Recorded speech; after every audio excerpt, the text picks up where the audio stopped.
Greg, I think you heard what Andrew had to say there, particularly the issue of the Israelis. They're not for backing off. They're not for doing deals. They want to rid themselves of Hamas. You agree with what Andrew's observing? Yes, I think Andrew's analysis is very accurate. The Israelis would do a temporary ceasefire and a hostage deal, but they won't do a hostage deal on Hamas's terms. So Hamas wants all kinds of crazy things. They want thousands of Palestinians released. They want a permanent ceasefire. Israel can't leave Hamas in power in the Gaza Strip. It has to destroy the Hamas battalions in the south of the Gaza Strip.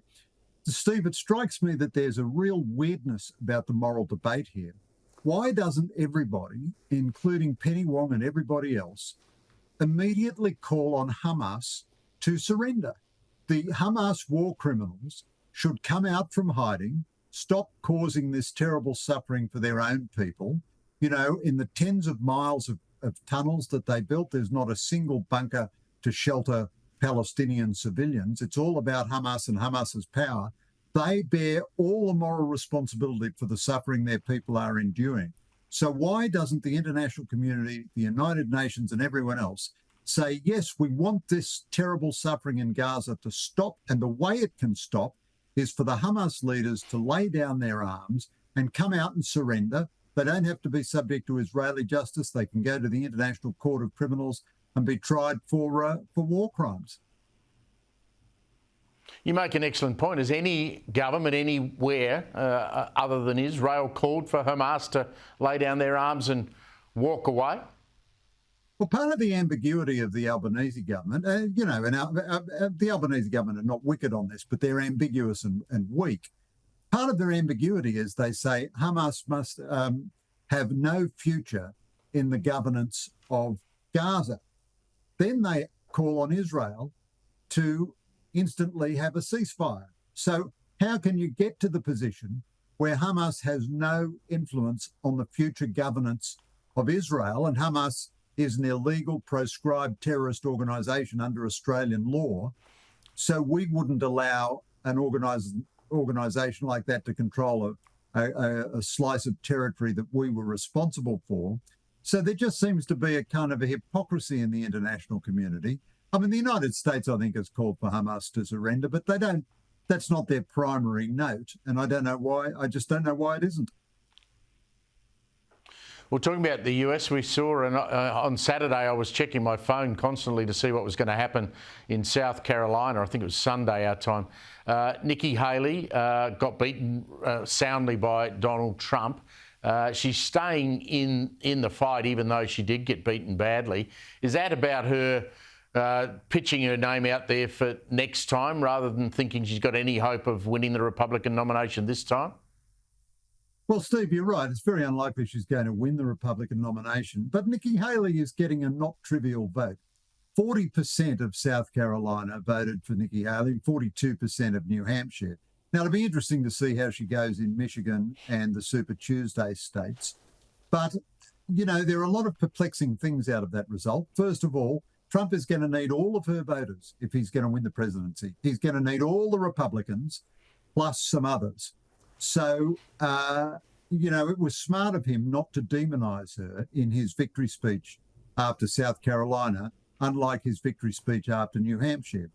It is also still possible that some shocking legal development may render Trump ineligible, impossible for him to be the candidate if he goes to jail on a criminal charge. I don't think that's going to happen, but it's possible.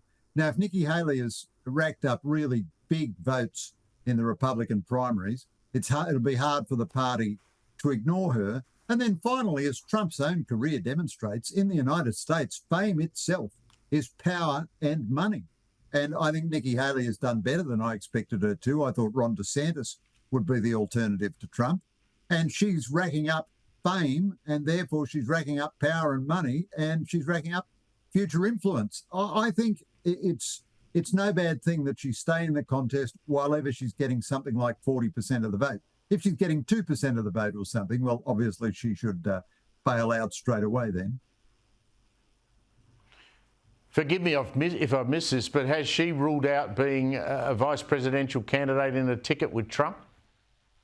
She sort of said she's not interested in it, and Trump says he wouldn't do it. But, you know, these declarations really mean nothing at all. One of Trump's attractive virtues, if I can say that, Steve, is an extreme pragmatism about what might work. Now, I certainly think Nikki Haley has been very careful in her criticisms of Trump, and she hasn't gone nuclear in her criticisms of Trump. And I certainly think the way is open for her to endorse Trump as the Republican candidate as being a better alternative than Biden. And Trump, I think, if he keeps winning, he should, do something really novel and be gracious in victory, because 40% of people voting against him in a Republican primary and voting for Nikki Haley, that's a significant chunk of folks that he needs. He needs them in November. And she can't move them like chess pieces, but obviously she'll have some influence with them. Yeah, he might just do that. Just finally, Greg, I can still remember where I was when Russia went over the border into Ukraine, said they were going to take 4 days to bowl Kyiv over and take over Ukraine. It's now been 2 years. Have you got any optimism for me that this war at any point in time is going to be over? Well, not really, Steve, to be honest with you. This is a grim moment we've reached, a grim moment. The Ukrainian sacrifice has been heroic and magnificent and just unbelievable, really. I mean, Russia is 4 or 5 times as big as Ukraine and right on the border and devotes an enormous amount of its resources to weaponry. The Ukrainians haven't asked for a single foreign soldier to help them. They've just asked for weapons and ammunition. Now, at the moment, the Republicans in Congress are holding up $60 billion worth of aid. This is not money to go to Ukraine. This is money the United States would spend on its own arms manufacturers to buy weapons for Ukraine, and it would come out of the defence budget, so it wouldn't add to the deficit or the debt. The Europeans, I think, can't bear the thought of doing anything without the Americans, and I'd say the Albanese government has been pathetic in the aid that it's given Ukraine, burying the Type N helicopters at a rate of knots rather than giving them to Ukraine, and now they're probably going to do the same with our Abrams tanks. So a lot of people around the world are finding an excuse not to support Ukraine. Putin doesn't care how much suffering he inflicts on his own people. And the tide of battle is starting to turn. I think now you would hope that it might become a frozen conflict at some point and we'll get a ceasefire. But whereas Ukraine had the initiative 9 months ago, I'd say Russia has the initiative now, but these things can change. Great assessment, Greg Sheridan. Always a pleasure to catch up with you.